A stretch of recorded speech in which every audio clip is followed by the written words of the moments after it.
Maging handa at alis-supo sa mga pagbaha at pagguho ng lupa, mga kapatid. Patuloy kasing magiging maulan sa malaking bahagi ng bansa. Dulot ito ng umiiral na northeast monsoon o amihan.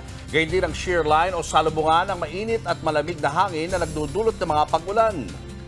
Makulimlim na panahon na may kalat-kalat na ulan ang mararanasan sa Visayas, Bicol Region, Mimaropa at Quezon. Kaya ingat pa rin po sa mga kapatid natin sa Northern Samar. Damay din ang Zamboanga Peninsula, Bangsamoro Region, Northern Mindanao at Caraga. May hinang ulan naman ang bubuo sa Cagayan Valley at Aurora. Bagyang maulap na papawirin ang mararanasan sa Metro Manila at natitirang bahagi ng Luzon. Kasama rin ang Davao Region at Soc-Sargent. Mga kapatid, Julius Babaw po. Huwag maging huli at maging una sa lahat ng balitaan. Para sa tuloy-tuloy na talakayan sa Frontline, mag-follow at mag-subscribe sa social media pages ng News 5.